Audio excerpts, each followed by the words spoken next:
So this slot was originally allocated to my PhD student Mark, who unfortunately can't be here today. I'm not going to talk about his research. He'll be back next year to talk about that, I'm sure. So I'm going to take his slot, but not his work.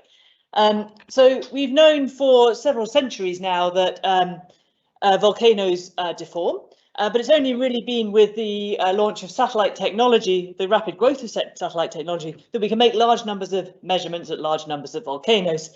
And that's particularly true with ESA's Sentinel-1 satellite system, which an archive of images from this satellite is now over 600,000 images from over 1,000 different volcanoes.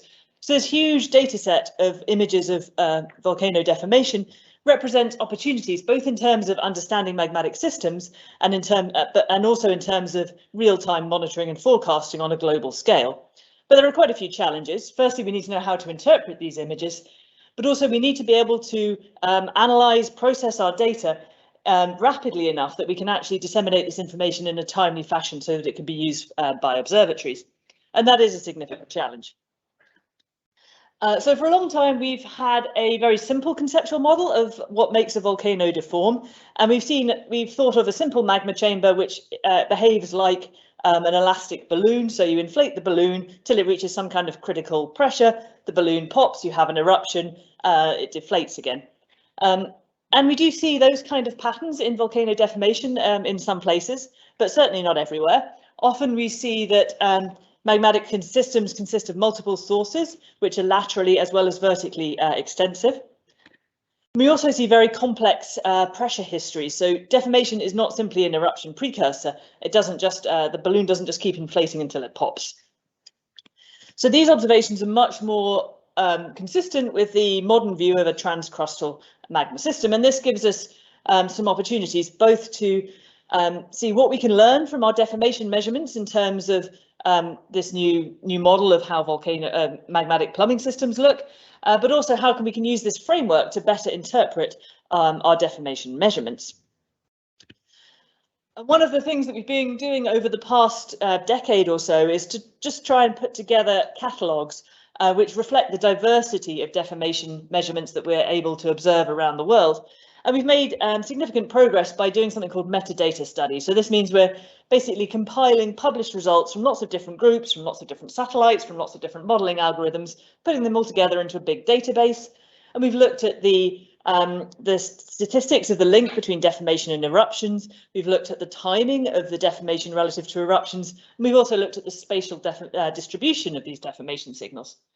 But all of these different databases are limited by the fact that the analysis that's gone into it is very piecemeal. It's not, these results aren't actually comparable.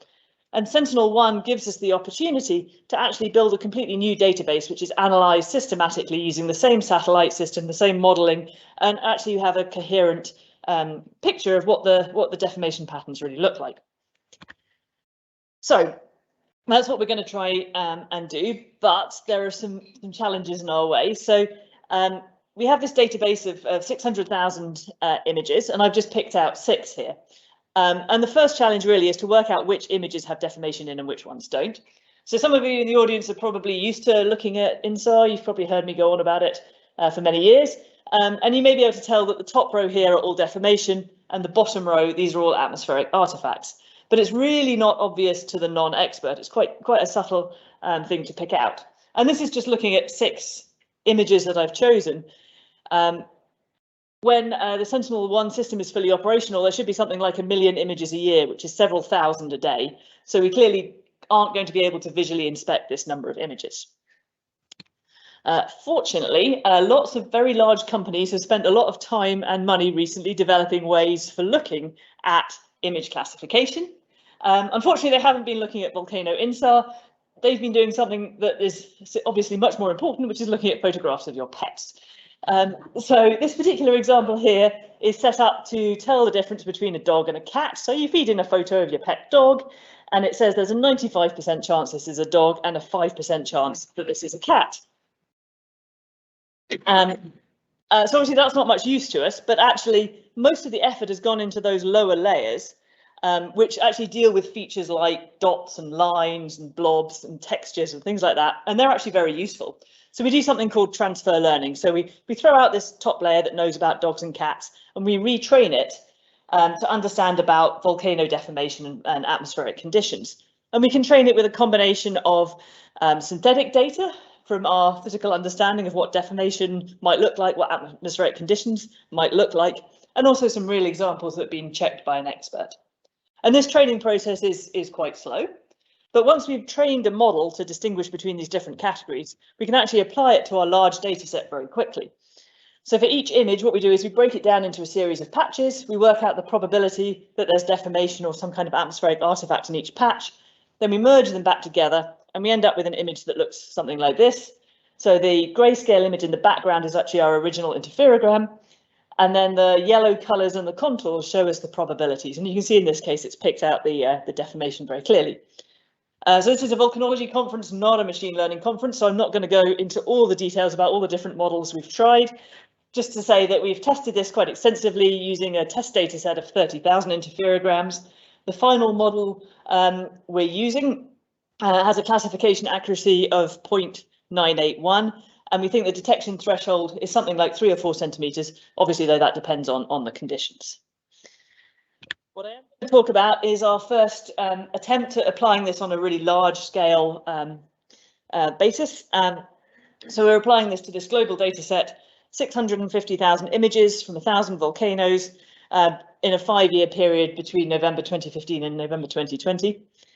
And running the machine learning algorithm over that flags just over 3,000 images from 220 volcanoes. So obviously this is 3,000 images is a much more manageable number, but it's still more than the 6 that we had to start with. So we needed some way to organise these. And what we've done is we've looked at the number of positives per volcano. And it's actually a log scale on this x-axis here. So you can see I've named some of these ones on the right-hand side here. So Sierra Negra has 900 positive flags. And at the other end of the scale, you can see there's over 50 volcanoes that have been flagged twice or more. And the colours represent the probabilities. So what we chose to do was focus on these ones on the right-hand side that have persistent detections. So there are 16 volcanoes that have more than 25 flags or more than 10% of the detections. And actually, I don't have time to go through all of them now, or you'll never get your icebreaker drinks. But I'm going to show you a few of the key ones. And what we did to these 16 was we applied some additional techniques, time series techniques, which allow us to look at the spatial and the temporal pattern of the deformation. And by applying our machine learning algorithms to this cumulative time series of deformation, we can actually reduce our detection threshold. So we end up with something like, we can detect rates of something like 8 millimeters per year in these data sets. So the most obvious thing we notice when we look at the global distribution of these is that most of our flags are coming from the Galapagos, over a third of them, and that includes 900 from Sierra Negra. And when we look at the time series, it's quite obvious why. It's because these volcanoes are extremely active, both in terms of eruptions and in terms of deformation, and they're quite easy for us to detect. But we also detect other globally significant events, eruptions. Kilauea in 2018 was picked out 33 times, Tal 13 times, Etna 58 times, Ale 42 times. And actually, for the first time, our bigger data set actually includes some longer term interferograms up to a year. And that means we're able to pick out slow deformation for the first time. So these are 2 volcanoes in the Andes, Laguna del Maule and de Moyo, which are continuously deforming at rates of 15 to 20 centimeters per year. And these were flagged more than 60 times each. And we've also managed to identify some previously unrecognized deformation signals. The one on the left, we probably shouldn't call it that. It was, we picked this out just when the deformation was starting, and there had been no previously reported deformation for the last, well, no eruptions for the last 800 years, and no previously reported deformation. Now, of course, on the Reykjanes Peninsula, it's an extremely well-studied system where the deformation is very well known. but it's not true for the one on the right here. This is Tambora in Indonesia, which seems to have been subsiding at about 8 centimetres per year. Our time series satellite data stops abruptly in the middle of 2018, and to our knowledge, nobody else has looked into this signal. So what are we doing with this data? Well, everything is being put on the Comet Volcano Deformation Portal. This is a website that you can go and have a look at. We're working closely with Susie Edmeyer and Scott Watson in Leeds on this. And there's a series of interactive time series tools which allow you to look at the data. You can select the pixel, the reference frame, you can compare different tracks. You can also play around with things like atmospheric corrections and filtering. And you can also look through our catalogue of individual interferograms. You can display them as wrapped or unwrapped. You can look at the coherence, the atmospheric corrections, and you can also look at our machine learning outputs, which is what's shown in this bottom right-hand plot. And in this case, they're all very high because this example is Fernandina from the Galapagos, so it's getting flagged all the time. But actually, perhaps more well, not interesting to say that, perhaps more pertinent for our long-term goals is that we're also trying to work out ways of classifying these deformation signals. And we haven't got around to applying this to the global data set yet, but we just published a paper where we looked at the East African Rift as a case study. There's in this data set, there's 64 volcanoes and about 4,000 interferograms. And we just use a signal to noise ratio to pick out the 16 volcanoes that have significant deformation.